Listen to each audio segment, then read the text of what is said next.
امید کرتا ہوں آپ سب خیریت سے ہوں گے۔ یہ کہانی ہے ایک استاد کی، آئیے انہی کی زبانی سنتے ہیں۔ رات کے تقریباً 1 بجے کا وقت تھا۔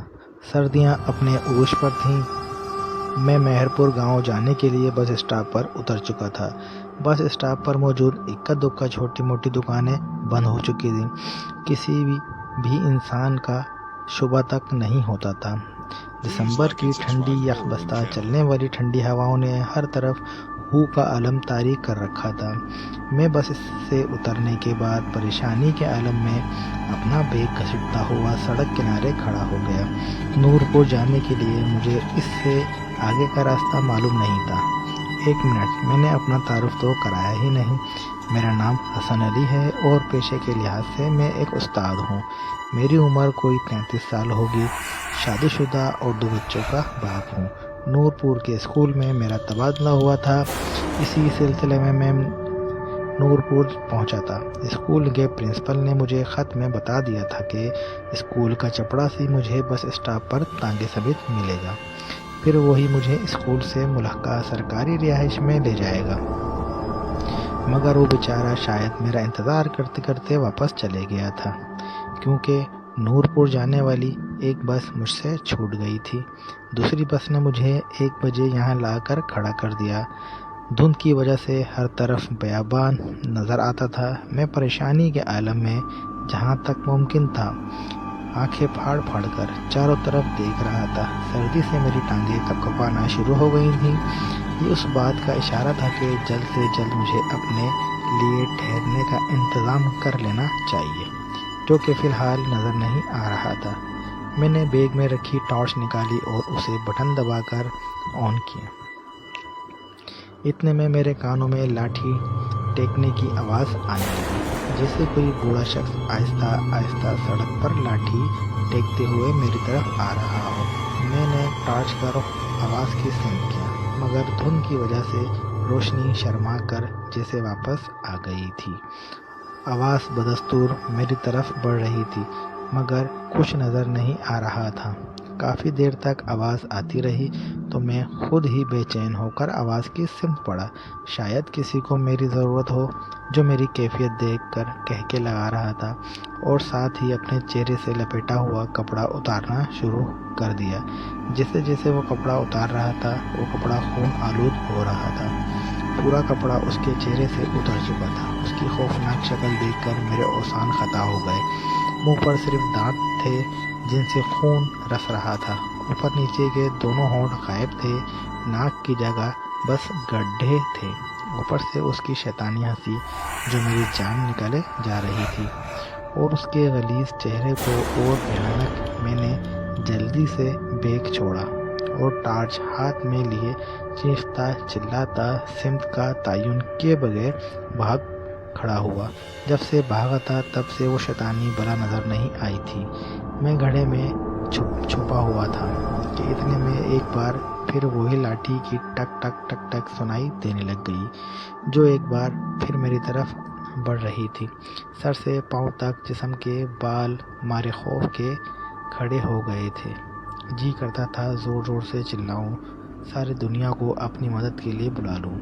جو میرے ساتھ بیت رہا تھا ایسا تو کہانیوں میں ہوتا ہے، مگر زندگی بھی تو کبھی کبھی کسی کہانی کا روپ دھار لیتی ہے، اور پھر یہ کہانی اپنی مرضی کا اختتام کرتی ہے۔ میں نے ہاتھ میں پکڑی ٹارچ لائٹ آن کر کے گڈھے میں روشنی کی تو نیا دھچکا لگا۔ جہاں میں گرا پڑا تھا وہ گڈھا نہیں، ایک ٹوٹی ہوئی قبر تھی۔ مطلب میں بھاگتے بھاگتے کسی قبرستان میں آ گیا تھا۔ قبرستان کا سوچ کر خوف کی ایک اور لہر پورے جسم میں پھیل گئی۔ لاٹھی کی ٹک ٹک ٹک ٹک کی آواز ابھی بھی آ رہی تھی کہ یکایک ایک ہاتھ نے میری گردن پکڑی۔ ہاتھ کا لمس محسوس کر کے سمجھ گیا یہ وہی شیطان بلا ہے۔ خوف کے مارے میری چیخ بھی نہ نکل سکی۔ ہاتھ میں بلا کی طاقت تھی، اس نے مجھے تنکے کی طرح گڈھے سے نکال کر زمین پر پھینک دیا۔ میں نے روتے ہوئے کہا، مجھے مت مارو، میں نے تمہارا کیا بگاڑا ہے؟ میرے چھوٹے چھوٹے بچے ہیں۔ ہا ہا ہا ہا ہا ہا، اس نے ایک کہکا لگایا اور بولا، مجھے پیاس لگی ہے، تیرا خون پینا ہے، مجھے بھوک لگی ہے، تیرا گوشت کھانا ہے۔ رات کے اس پہر جب دنیا سو جاتی ہے تو شیطان اپنے شکار پر نکلتے ہیں۔ آج میرا شکار تو ہے، تجھے میرے ہاتھوں سے بچانے والا کوئی نہیں۔ یہ کہہ کر اس نے اپنا ہاتھ میری طرف بڑھایا۔ وہ مجھ سے کافی دور کھڑا تھا، مگر اس کا ہاتھ لمبا ہوتا میری گردن پر پہنچ چکا تھا۔ اس کے سخت کھردرے ناخن میری گردن میں چبھ رہے تھے۔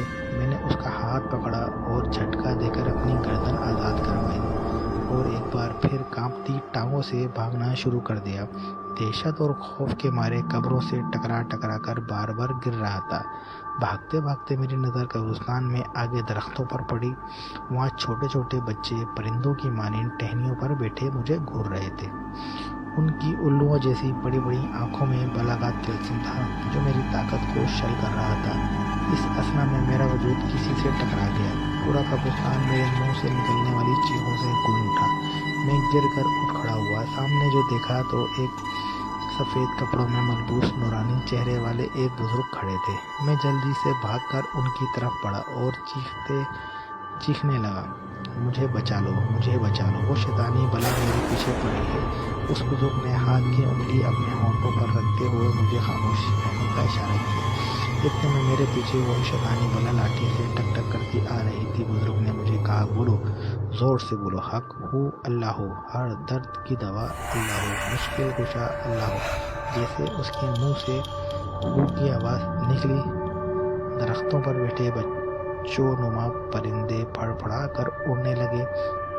قبرستان کی فضا ان سے بھر گئی۔ وہ بوڑھا جو میرے قریب آ چکا تھا، بزرگ نے چیختے ہوئے مجھے کہا، بولو، حق ہو اللہ ہو۔ میں نے زور زور سے دیوانہ وار بولنا شروع کر دیا، حق ہو اللہ ہو، ہر درد کی دوا اللہ ہو، مشکل کشا اللہ ہو۔ بوڑھے کے ہاتھ سے لاٹھی گر گئی اور وہ سر تھامتے ہوئے زمین پر گر گیا، پھر ایک گدھ کی شکل اختیار کر کے اڑ گیا۔ اس کی بے چین دھڑکنیں پرسکون ہونے لگی تھیں۔ میں اس بزرگ کو دیکھے جا رہا تھا جس کا چہرہ چاند کی طرح چمک رہا تھا۔ میں نے آگے بڑھ کر اس کے ہاتھ چومنے چاہے، مگر وہ تو ہوا کی مانند کھڑا مسکرا رہا تھا۔ پھر وہ مجھ سے مخاطب ہوا، بیٹے، انسان کے اندر خوف اور ڈر پیدا کر کے اس پر قبضہ کرنا شیطانی طاقتوں کا سب سے بڑا ہتھیار ہوتا ہے۔ اپنے دل کو ہر وقت اللہ کے ذکر سے پرسکون رکھو۔ پھر ہوا کے جھونکے کی طرح وہ بزرگ بھی ہوا میں تحلیل ہو گئے۔ میں انہیں جاتا دیکھ ہی رہا تھا کہ میرے کانوں میں آواز پڑی، اللہ اکبر، اللہ اکبر۔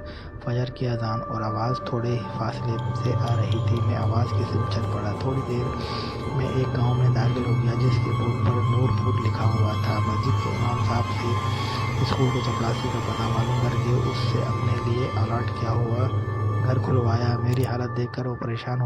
اس کو میں نے بس اتنا کہا کہ آوارہ کتے میرے پیچھے لگ گئے تھے، سامان والا بیگ بھی کہیں گر گیا ہے، بڑی مشکل سے یہاں پہنچا ہوں۔